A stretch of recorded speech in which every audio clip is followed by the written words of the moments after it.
Hello everyone and welcome back to Probable Magic. This is episode number 44. We're going to be doing a draft, but let's chat about a few things before we jump in. Updated the expected card value chart, and we see THS continuing to drop, which is completely as expected.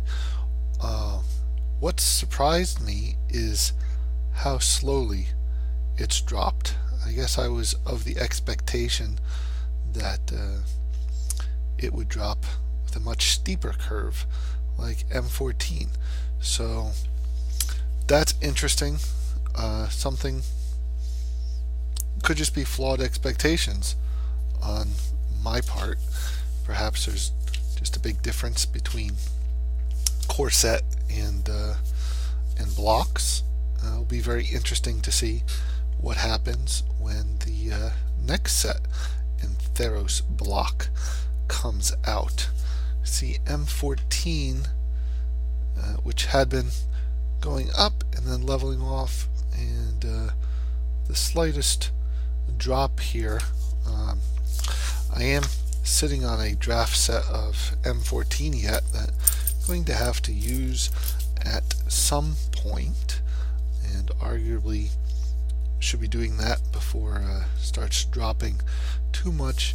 But I've just been enjoying THS so much that I haven't wanted to go back to M14 or Ravnica block, though I do eventually hope to get back to both of those. So tonight we'll be drafting THS, and what should we draft in THS?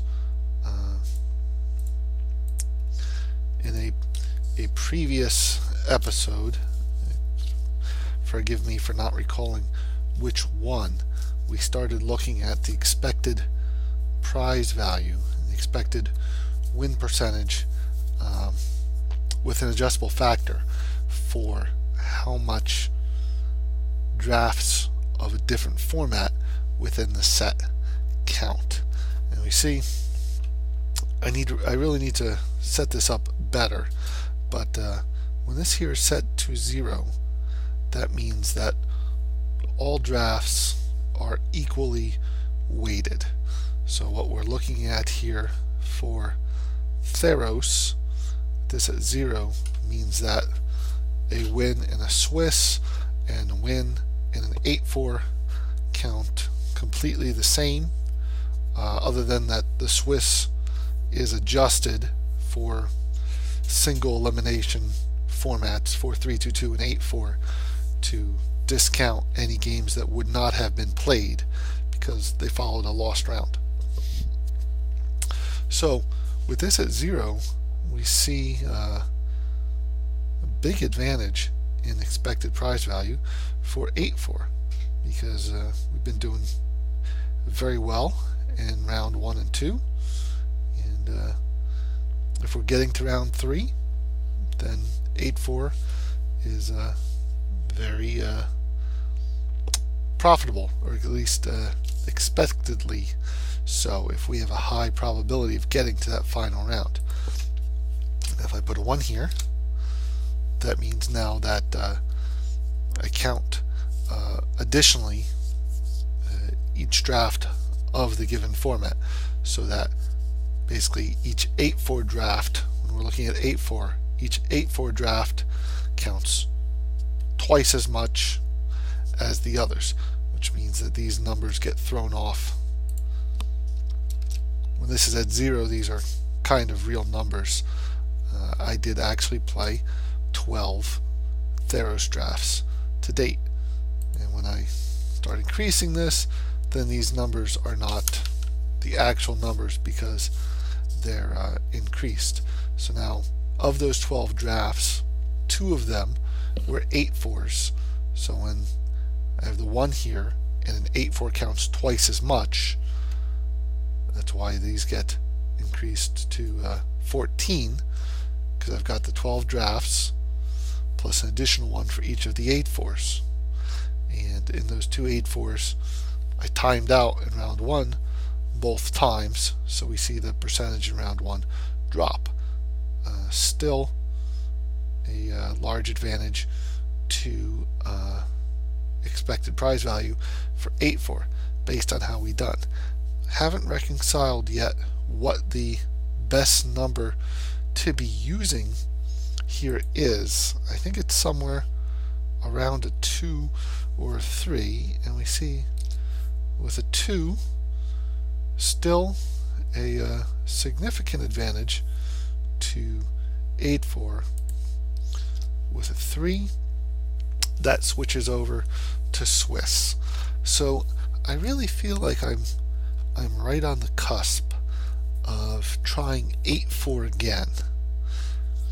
It's interesting, my previous attempts at 8-4 in Theros, I timed out in round 1 both times, which is kind of both good and bad. Not really good, but mixed feelings in my mind. I mean, it's miserable to lose. It's doubly miserable to lose on time. On the other hand, there is a certain comfort, I guess, to understanding why you lost and feel like it's something within your control to fix, which is certainly the case on losing on time. I didn't feel like I was severely outmatched in the drafting at the 8-4 table or in those round 1s. In fact, in that second 8-4 draft, if I did not time out, I would have won round 1. And I was close to winning it. I failed by a couple seconds. And I'm not making excuses for that. Part of playing on Magic Online is managing your clock, and I failed to do so, and I lost. But that's a problem that's within my control to try to fix. And since one of my faithful viewers, Chris, turned me on to using F4, that's been helping me with my clock a lot. So I think I'm doing a lot better there. So I'm really on the edge of trying 8-4 again because I want to get into that higher prize bracket. And for tonight, I feel like I'm right on the fence. That could go either way. The deciding factor, silly as this is just superstition. This is going to be Theros draft number 13, and let's say for number 13, let's err towards the side of Swiss instead of 8-4. Silly, I know, but there you go. That's the plan, and yeah. So let's pause the video, start a new one, and jump into an 8-4, not 8-4, Swiss Theros queue. I'll see you in a few minutes.